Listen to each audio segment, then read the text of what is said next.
Welcome back to the Coaches Show, everyone, here on CIH Media. Of course, we're catching up with Mike Perkins from the Bozeman Icedogs here on this lovely Monday morning. Coach, how you doing? Doing great, Eric. How about yourself?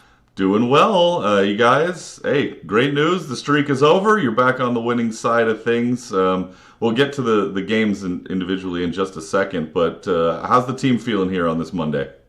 Yeah, obviously good to turn things around a little bit. I don't think we were awfully bad over that stretch, but sometimes things happen, whether it's injuries or suspension, or especially at this level, sometimes one player can make a huge difference in a lineup, and it really kind of throws us off kilter. So it kind of good to kind of get back to a little bit of normalcy when it comes to our lineup, and we found a way to win on Saturday night, which is exactly what we needed to do. All right, let's start with Friday. Sheridan won it 3-0. It's the first Yeah, time you guys have been shut out this year. But, I mean, you and I were talking just before we started recording. You didn't think you were all that bad, just maybe snake bitten a little bit? yeah. I think we had a couple of opportunities to score goals and we didn't capitalize. Hmm. We had in the third period it was 2-0. We had a power play that we didn't generate a lot of offense on, and we could have found a way to score there. Like I told the guys, I said if we would have got one, we would have got two, and unfortunately for us, it just didn't work out that way, and they ended up getting a shorthanded goal, and it was really kind of the tail of the tape there. But I don't think we were awfully bad. We were pretty good in a couple of stat lines. We were much better on our faceoffs. We were 60% in both games, but Friday night, very good to win a lot of those 50-50 battles off the face-offs, and felt good about that. Our possession time was pretty decent, and but we got to get to the red zone a little bit better and get some better scoring chances. All right, we're going to have a special guest coming up here in a little bit who can talk more about goaltending, but I want to hear your thoughts about Russell Newman on Friday night. He faced 46 shots, stopped 43 of them. I mean, he can't really do much more than that, can he? No, I thought he played very well and gave us an opportunity to win, which is what all we're asking our goaltenders to do is give the team an opportunity to win, or basically play at their best when maybe the team is not at their best. And then it works on the reverse too. Maybe when the goalie's not playing great, maybe that's where the team can play and bring up their level of play. So Russell did everything he was supposed to give us an opportunity to win. Unfortunately, we couldn't get the puck in the back of the net. Do you ever see your goaltenders talk to the skaters at all, too? Maybe not necessarily his defenseman, but his forwards also, that maybe he sees something on the other end of the ice that they don't? It's funny you bring that up. We were just talking about that. We had a leadership meeting just before we got on with you, and the guys were talking about how the goaltenders can provide a little bit more leadership. And one of those ways is to try to help and maybe if they see something from a shooting standpoint where maybe the guys are telling a little bit where they're going to shoot, maybe talk with the shooters on that, especially during our practices. So funny you bring that up. We just talked about it. Great minds. Great minds. On Saturday, you guys finally got back in the win column. You got both points in the standings with the win over Yellowstone. How did you feel about the team going into that game? Uh, After Saturday's game, the boys called a player only meeting, and they did a little bit of team building at the hotel after the game. We got some food, and they kind of got in a room together and kind of worked a few things out, talked about a few things, and came back Saturday and had a good effort. I don't think we were great, but we found a way to win, and we did enough right things in that game, and we continued our statistically, we continued very well in the face-off circle. We outshot them by a pretty large margin. I know the stats on the NA3 website show it closer, but we actually have a program called TPE that breaks down our video and breaks down the stats, and we held them to 20 shots Hmm. in that game where they showed from their stat taking at their rink and their home that they had 38 shots, I think is what they showed, which really they only had 20 shots. So I felt good about that when I get an email within 12 hours with the stat breakdown and the video breakdown. So it was good to see that on that end. I think as coaches, we were always trying to make sure that the stats, of course, they get a little home ice advantage, home advantage when it comes to those stats, but the TPE really tells the tale. Oh, everybody loves a little home cooking. Now, interesting something you said in there too. You know, fans at home or maybe who were at the game too might go home, look at the box score, and say, "Coach just said we didn't do everything great, but we won 5-2. What possibly could have not been great?" So, what are some of the things? And you don't have to get too much into detail. What are some of the things you thought could have been done better in that game on Saturday? I think we need to tighten up a little bit more in our defensive zone.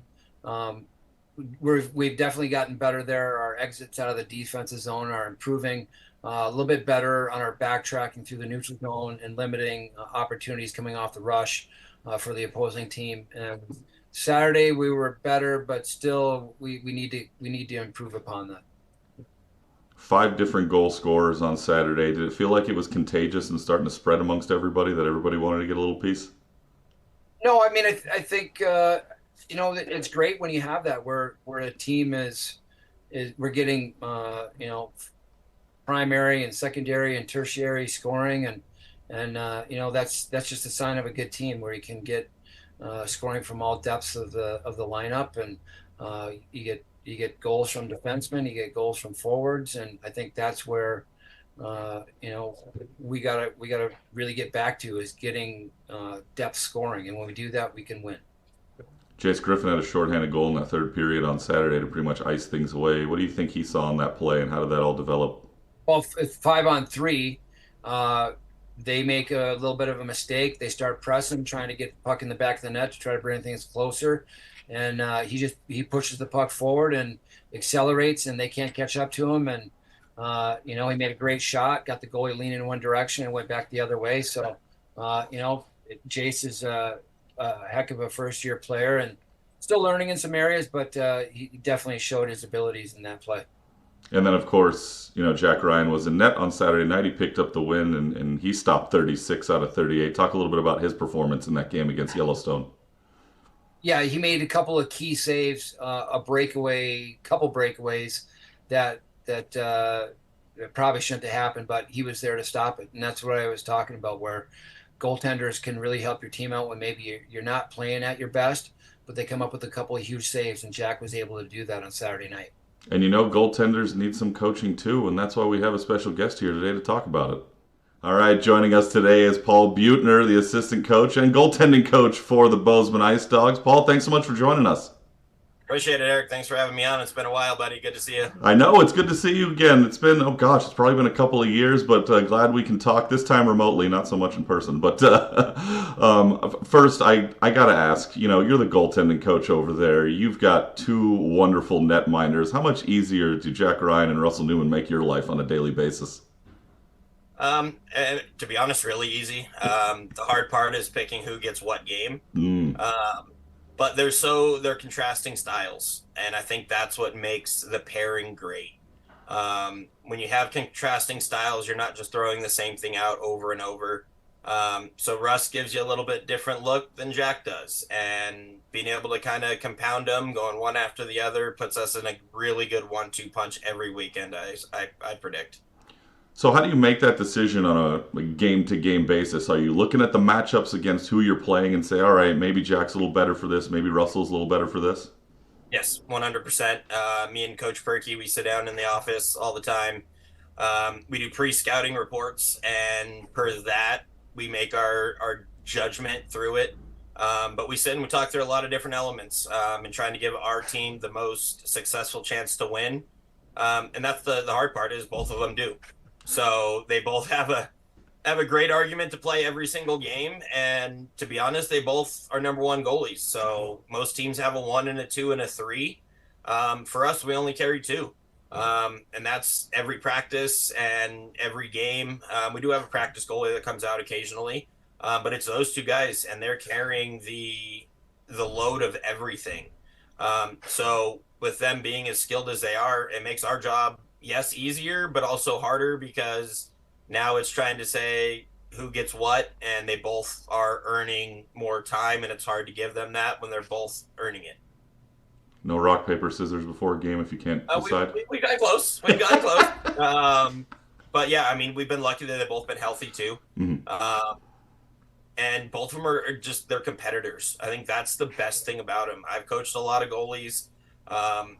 You find very technical goalies, especially nowadays. There's a lot of technique, and a lot of goalies are technical, but they're missing that compete element.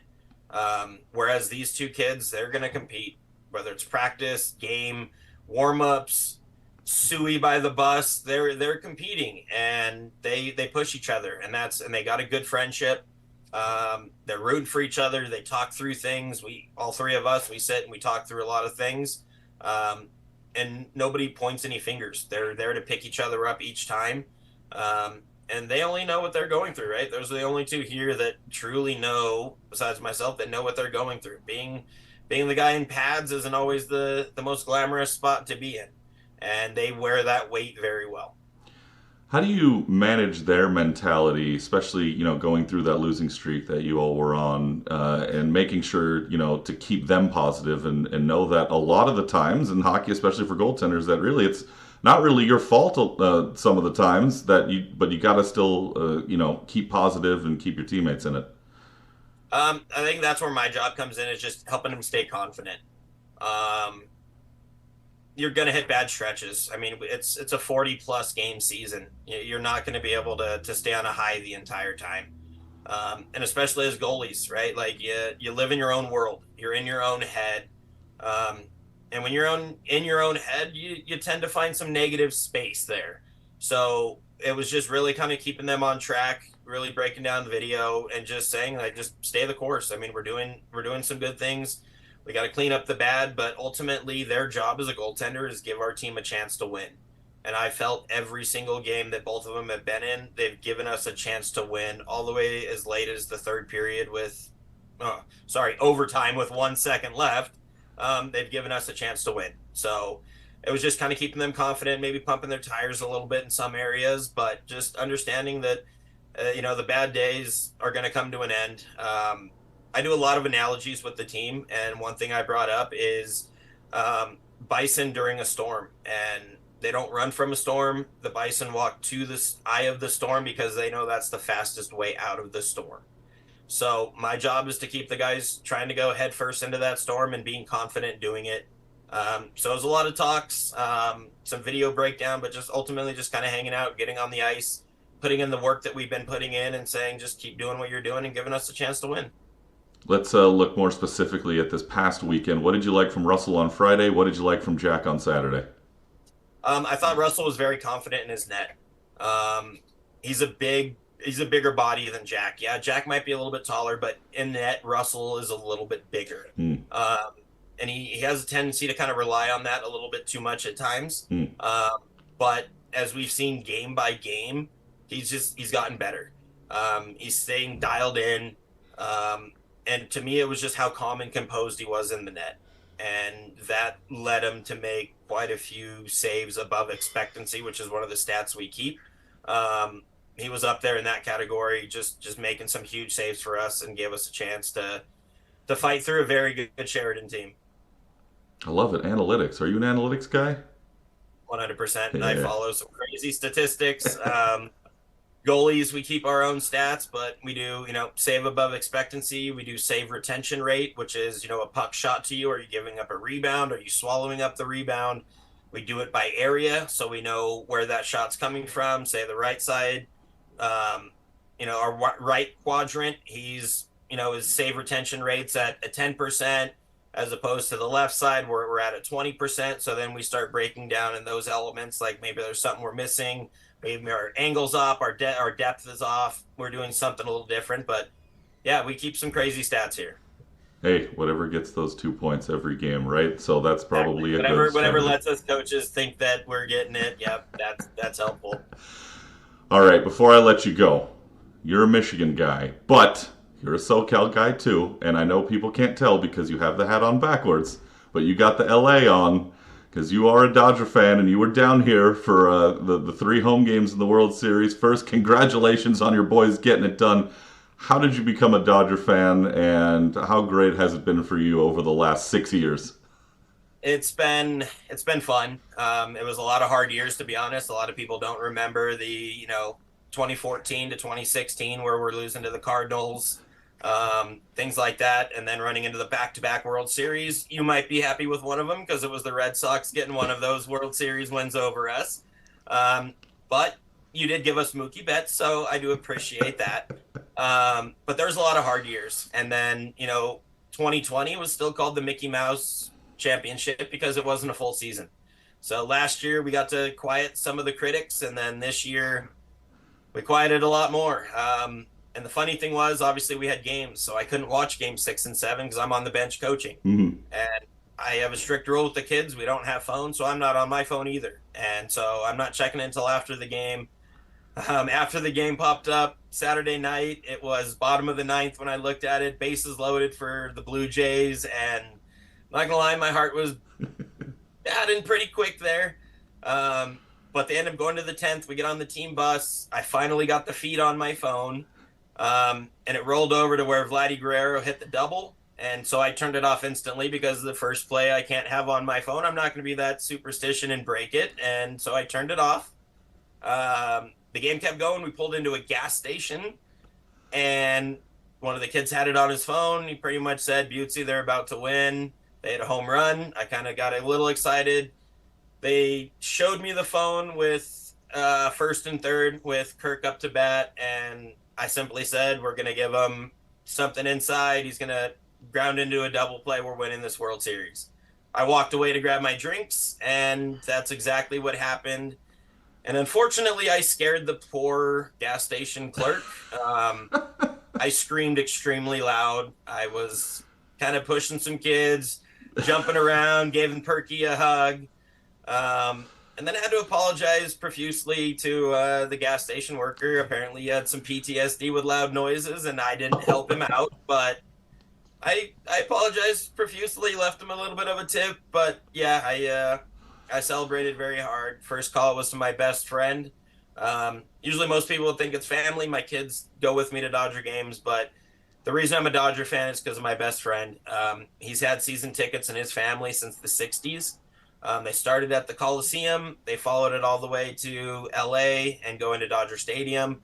So from as long as I can remember, I've been going to Dodger games, sitting 20 rows behind their dugout in padded seats and living a life of luxury that I'm usually not used to. I'm from Michigan. We're a different tax bracket, we'll say, between me and my best friend. But it took him a couple of years because I was still a Tigers fan. Didn't want to disappoint my dad.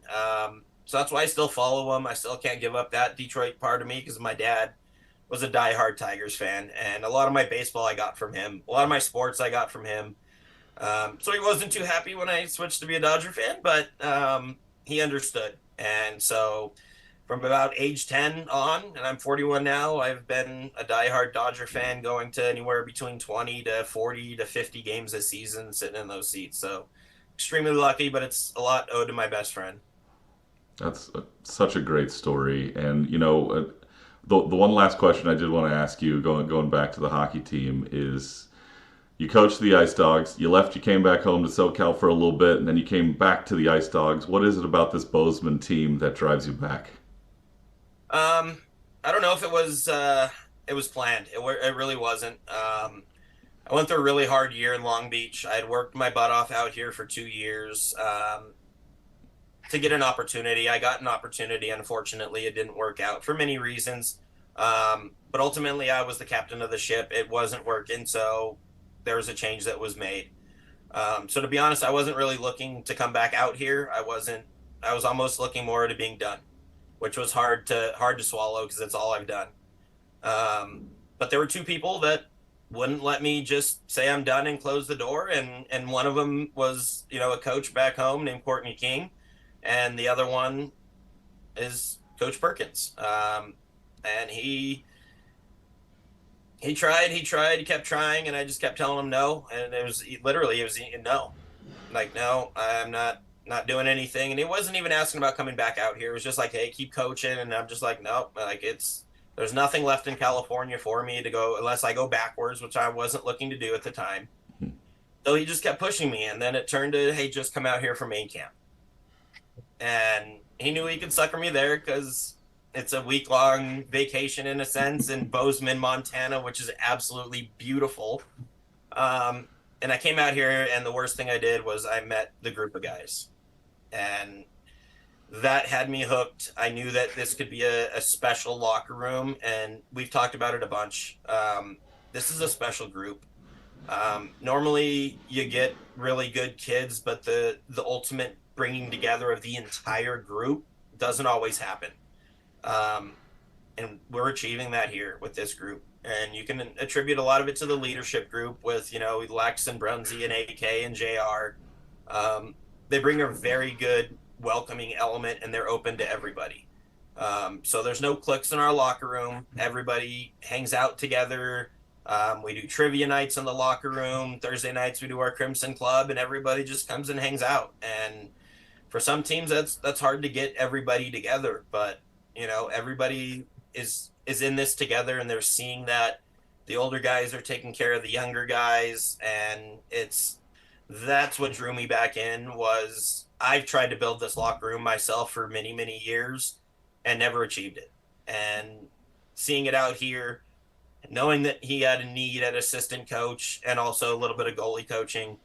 um, it's happened before with Perky. He's a friend in need, and I have no problem doing what I can to help him.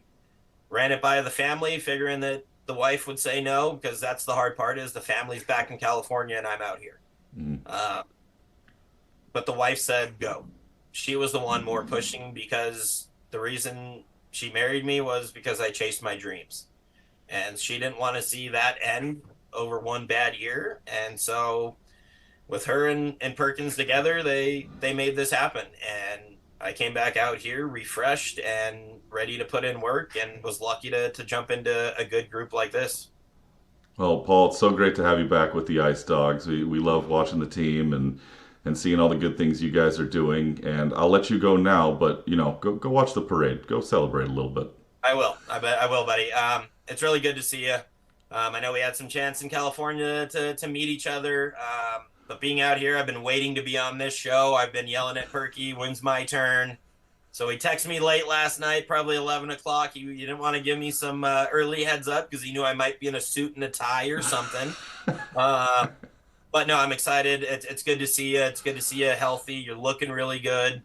We got to Thank you. convert you to a Dodger fan, but I understand you got some strong Boston roots. But just imagine how good you would look in a Dodger hat. Yeah, no, that's never gonna happen. You can try all you want. I'm actually Braves first and then Red Sox. I know Oh, people are that's like, right. "Oh, That's you right. I got did get that a little backwards. I'm sorry. But yes, even with the Braves, I mean, you had your yeah." joy a couple years ago. But yeah, Hmm.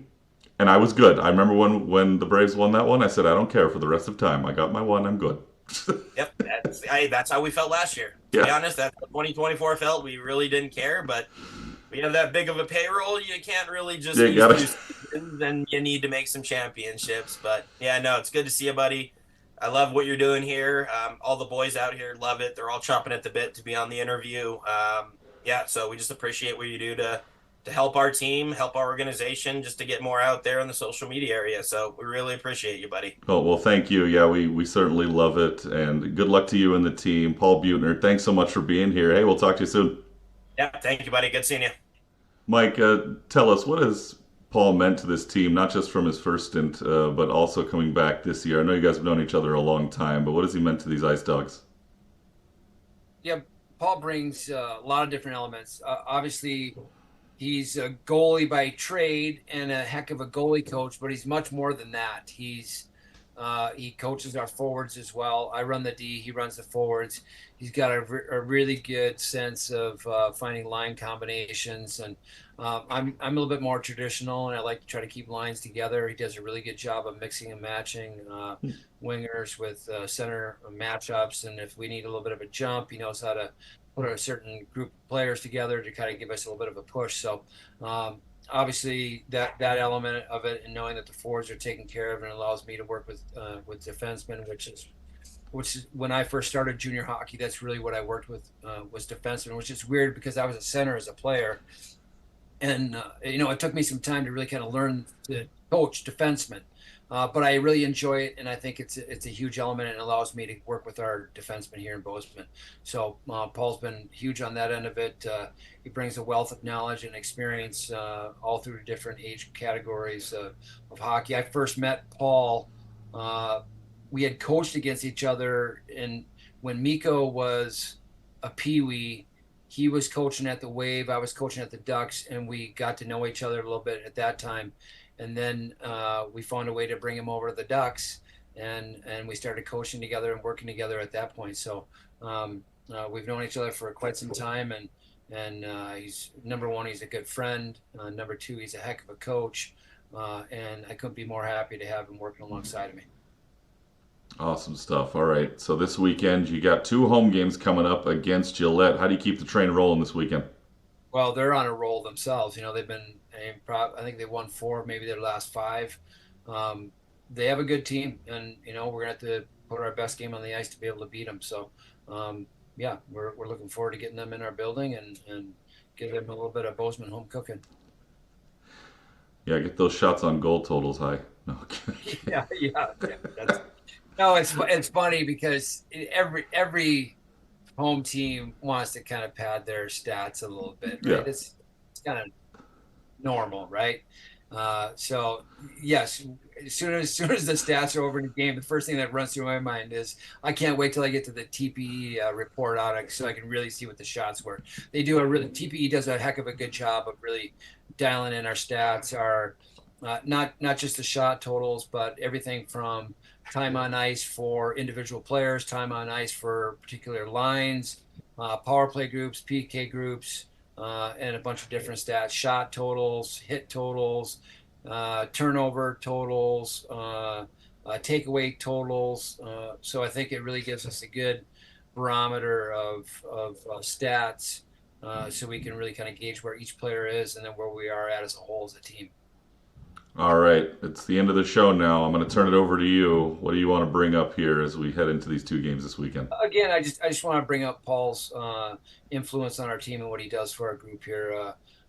He does a great job with our team building side of things as well. He's got some great ideas on that side of it. I've always felt like I was pretty good in that area, but he brings it to a whole nother level and makes it fun for the guys. Like you mentioned, we did a trivia night a couple of weeks ago. It was awesome. The guys had a blast. We had a bunch of food and just kind of hung out on a Thursday night in the locker room and spent a lot of time as a team. And that's the stuff that the players will remember. And I owe a lot of that to him. All right, Coach. Thanks for your time. Good luck this week. Go get 4 points. Thanks. This has been the Coaches Show here on CIH Media. Don't forget to subscribe to our YouTube channel and follow us on social media on Instagram, X, Facebook at CIH Media. We will talk to you next week, everybody. Bye-bye.